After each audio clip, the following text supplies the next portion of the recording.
For a very long time now, I've made mention directly and indirectly on multiple episodes throughout multiple years. I am well aware of the lack of comprehension that Capcom seems to have with their own franchise in relation to Mega Man, while simultaneously respecting it and having full comprehension of what they're doing. So instead of having a very long podcast about what should Capcom do with Mega Man, I'm gonna try to get some thoughts put together that have been stored in the back of my head on and off for, at this point, Jesus Christ, I think 2 decades? Fuck me. And once that happens, I'm just going to see how people feel about it. Now don't get me wrong, as this channel is well aware, most people who have a comment or have an opinion directly text me because of all the thousands upon thousands of people who see these videos, or I guess hundreds, depending on who you ask. The majority of the people who do anything relating to commenting usually text me directly or hit me up on social media because there's someone I know in my personal life. I'm not complaining, but this is one of those situations where I want to make sure I finally cement what I'm trying to say and how I feel it should be. And to whom it may concern, which I believe is really just Capcom, yes, I am well aware you are never going to see this video. I am not optimistic like that. But I will be realistic and say, in the event that you do, I have absolutely no issue with you utilizing these ideas. I have no plans whatsoever to take any legal action against you, if that's even possible, nor do I want to, because I want to see these things happen without repercussion.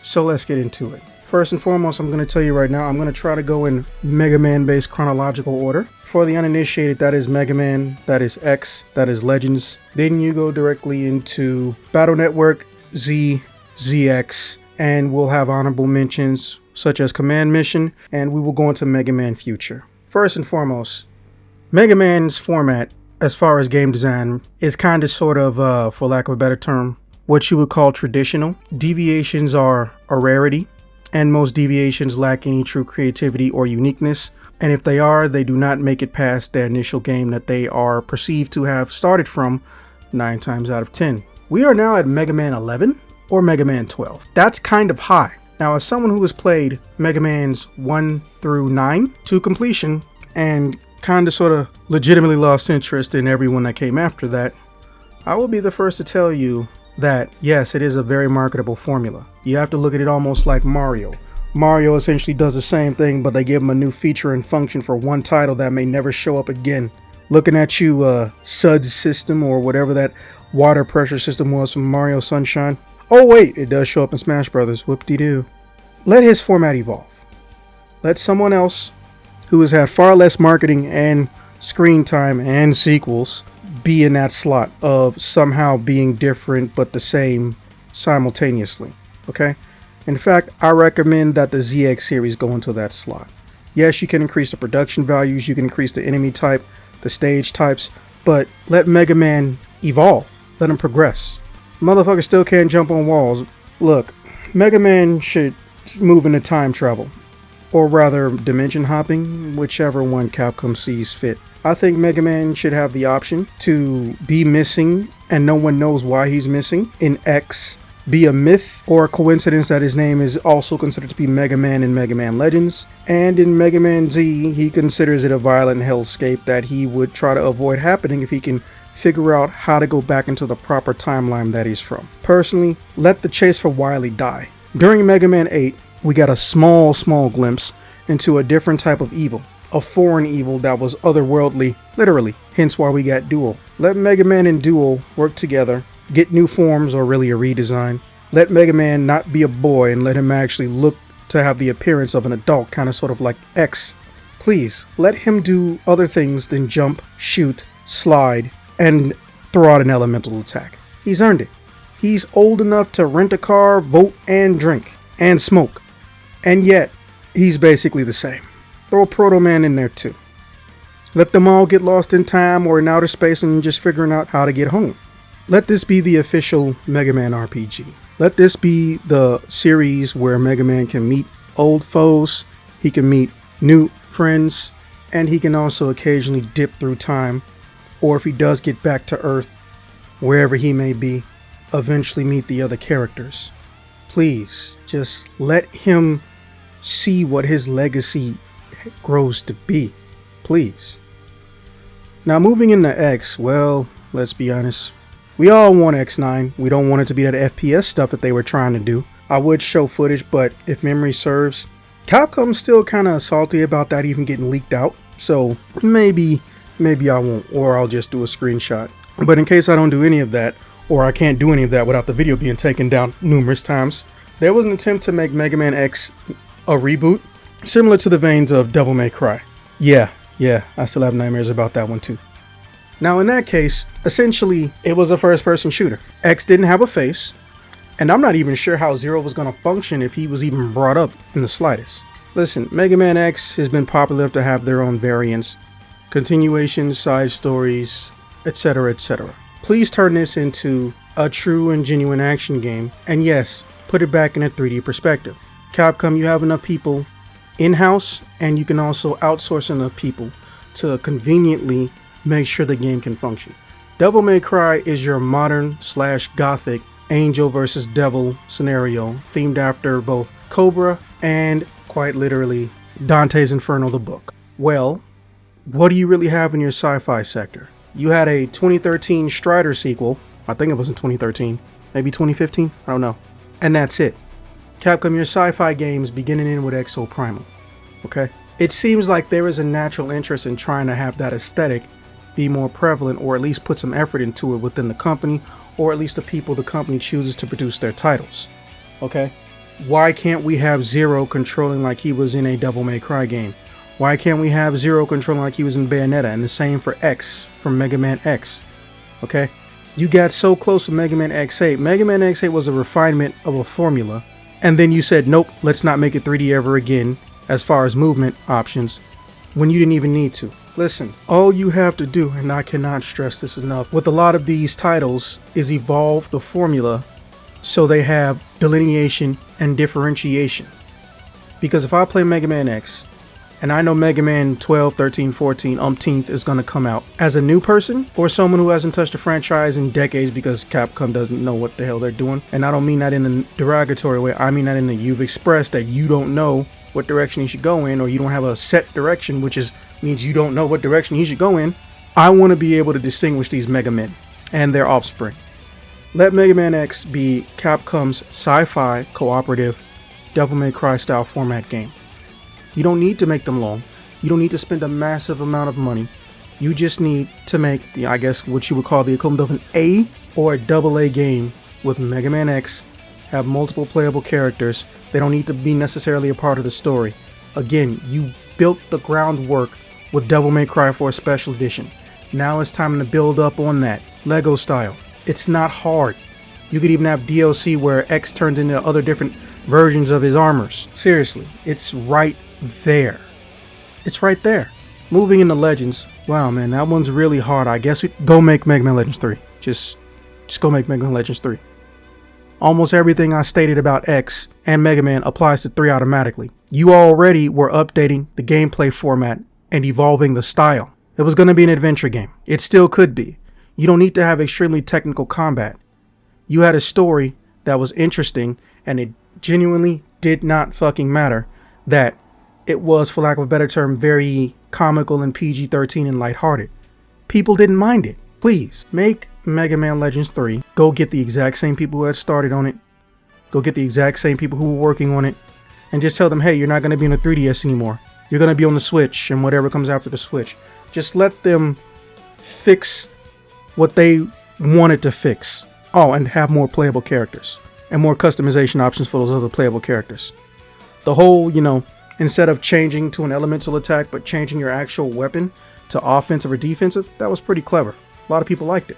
And also, you had missions and story mode stuff that the characters could do that will be unique to them. And it can always stand out, which means Legends would be distinguishable. And if you really stop and think about it, Mega Man Legends is one of the first Mega Man to show us, outside of Battle Network, what else Mega Man could be. Because if you look at Mega Man, it's essentially just Mega Man X with less features and a smaller budget. At least until you get to like 8, I guess. And even then, it was just 8 that had that extremely high, at the time, modern budget. At least from what I can find in old writings and interviews. Now when we get to Zero, it's a little bit different. Mega Man Zero had its beginning, which is Mega Man X, its middle, which is Mega Man 0, and its end, which is Mega Man 04. Just remake the entire series. Remake the entire series one good time. Make it one story in one game. Do not go and do every single game individually. And go in there and turn it into the adventure game that we didn't get with Legends. Let Zero's armor be customizable. Let Zero's blade be customizable. Let Zero keep getting new weapons or modification to his weapons till eventually he goes from how he controlled in Mega Man 01 and how the weapons work all the way through to Mega Man 04, and then you also get the option to change back and forth. Let this one have extremely technical gameplay style like a Devil May Cry. This can be the one that's the most experimental because you know it's a one of. Yes, as much as I like it, I will acknowledge that some of these series need to have a beginning, middle, and end. And Zero's is one of the most clear-cut ones. You don't have to end the character, obviously, but you can end it right there. Just turn Mega Man 0 into an adventure series, one game. He gets every single weapon type he had.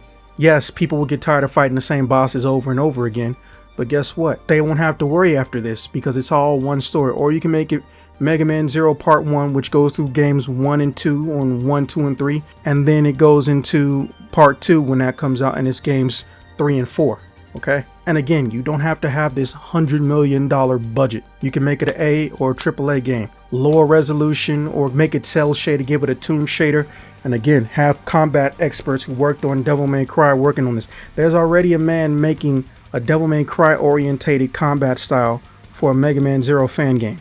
And I'm sure, like everyone else who forgets to keep that stuff on YouTube and not just keep it in Discord, eventually one day Capcom will come for this man's head. And I will be sad on that day. Because without knowing this man, he almost came to a similar conclusion to me. Shoutouts to someone I don't want to name because I don't want to indirectly or directly increase the chances of Capcom crushing what you're doing, man. Because you're crushing it. Pun intended. Now, when it comes to the ZX series, the ZX series to me is where we can have that traditional Mega Man successor. Let ZX have time travel and let ZX actually progress the story that is involved with Mega Man, Dr. Wily, Dr. Light, X, and Zero. Take every single main character, pair them up, let them be 3D characters in a 2D space, give them new techniques, team attacks, let them be able to switch out with different people, have different reasons to explore different areas. Don't just do a stage, make actual areas. You could have a level 1 and a level 2 region. Level 1 region has a boss, level 2 region has a boss, but you can only get to one of the region's bosses at any given time, and then you have to unlock some new ability or special function, which usually is how things go when you get your new armor pieces in the other games, to be able to access them. And let these characters be able to synchronize and synergize with abilities and techniques that they can glean from older enemies, or because they technically are a lot more advanced, emulate them with the biometal system that was first featured in that series. So one of the biggest distinguishing features between Z and ZX, its successor series, is the ZX characters have the ability to utilize functions that come essentially directly from their enemies. So basically everybody got a Sharingan. However, when you get to ZX Advent, its sequel, well, they kind of sort of all get the axle in them, which is probably where they got that idea from. The Z is for Zero. The X is for X, because your characters theoretically start off having similar abilities based off of these quote-unquote legendary heroes who don't have names. And then you get the A is for Axel, or Model A. And as we know, what made Axel special, besides being a character who somehow can shoot in multiple directions, but Capcom couldn't figure that shit out, he could actually turn into different enemies. So you would be your playable character, you would have their brain, but you would have their body, appearance, and abilities. That's kind of cool. So, I honestly don't see what the issue is with that. You now have a super Mega Man who can do things Mega Man barely touched on, and you also have evolved the formula.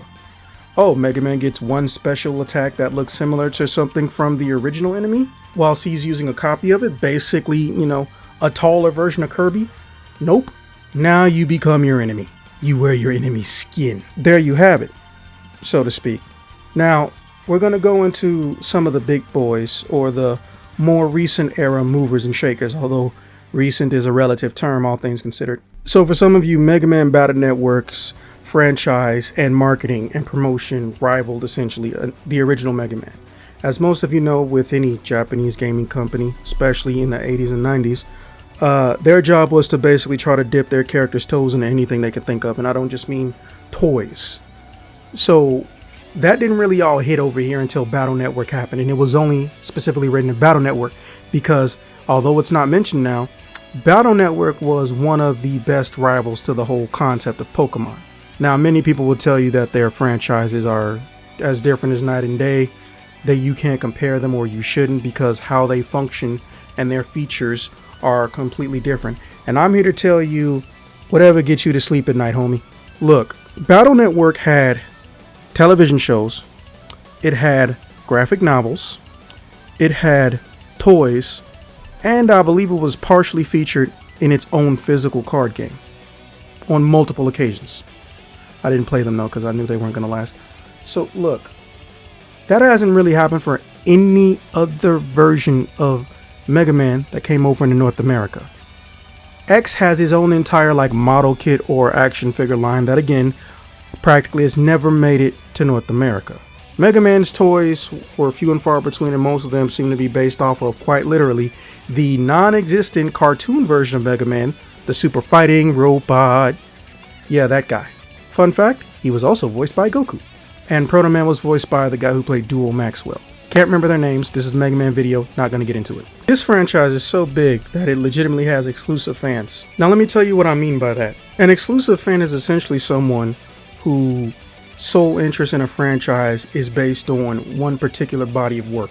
Meaning, if they like Battle Network, that doesn't mean that they're always going to magically play Mega Man or get in X or any of the other things that came out. In fact, if memory serves, Mega Man Battle Network, minus one game called Battle Chip Challenge, is the only Game Boy Advance game outside of Pokemon to still have tournaments to this day. To this day. That's how fun Battle Network was. Or should I say is, now that it's back on practically everything. Look, it's not hard. All you have to do is make a Battle Network sequel. Stop making them children.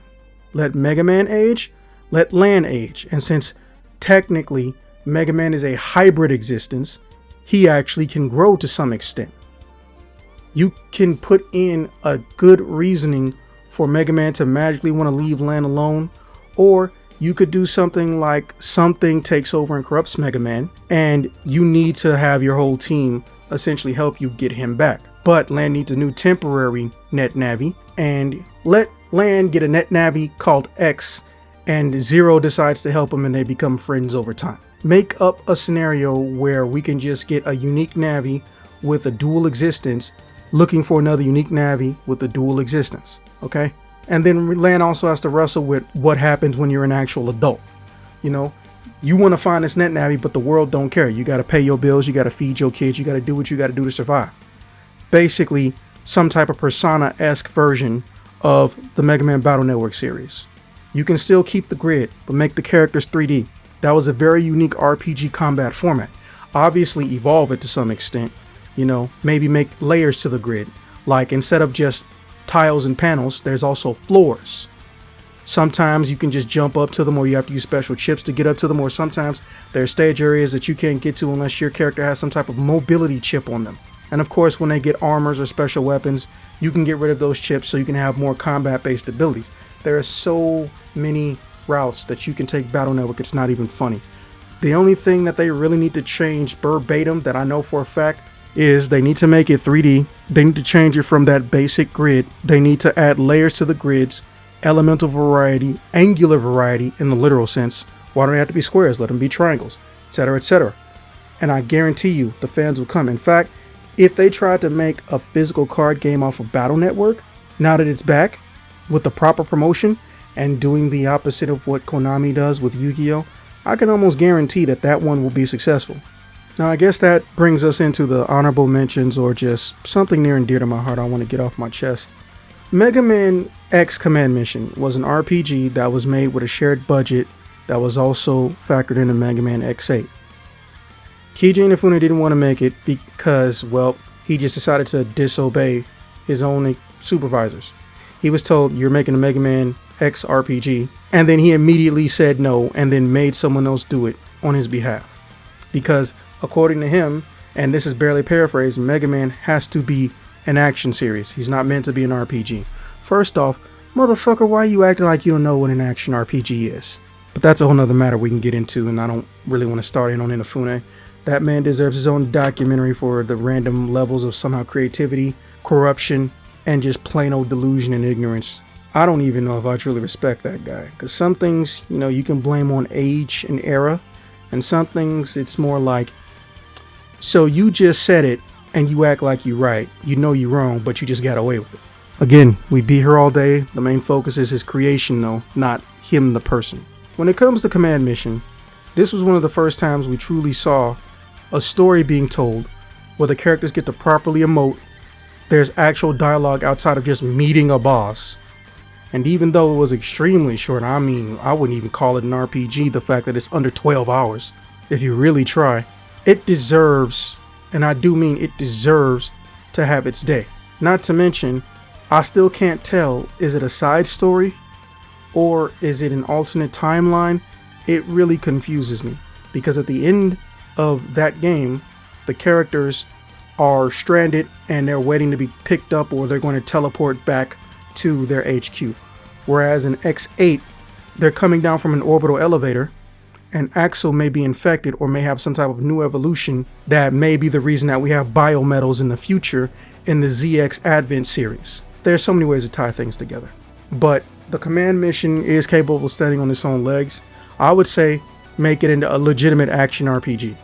Completely rip off the entire combat system of Final Fantasy VII Rebirth, and we're gonna throw in Final Fantasy VII Remake Part 3 or Rebirth Part 3. We don't know what the new R is gonna be. I think it's gonna be Reunion, but they say it's not, or it's gonna be Remembrance or Revival. We don't know, because I can promise you it's worth it. It'll be worth everyone's time. Yes, some small redesigns will be preferred, but really you can just take the X8 model, which is make sure they don't have bulky ass legs that theoretically would scrape each other every time you make a footstep, and you're good to go. Zero's helmet did get weird when they tried to shorten the whatever that shit is on the side of his helmet that goes above his actual helmet. Horns? Do they count as horns? I don't think anyone really knows. And you know what? Show the characters when they're not wearing armor. They've had graphic novels where they're not wearing armor. We've never seen any, to my knowledge, official artwork where they do more than just take off a helmet. Let's see X and Zero and the gang wearing traditional sci-fi modern clothing for the era. Let them actually have a life. What does X do when he's not working as an irregular maverick hunter? Does Zero practice his sword technique, or since it's all from memory, he has a lot of free time? Leia has a big old crush on Zero. Aelia could help her out with that. There are so many ways you could make this work. Make Leia and Aelia playable. Team attack stuff, like I said, Final Fantasy VII Rebirth. And you don't have to have them saving the world. They could just stop a local threat. We've never had anyone in the series truly interact with human beings. Let Command Mission be that series. Please. Please. Mega Man is meant to be malleable, whether it was by design or by complete and total sheer coincidence. So if he's meant to be malleable, and he becomes malleable throughout his own games when he fights enemies, why is it that his base franchise can't be malleable? But yeah, let me know how you feel.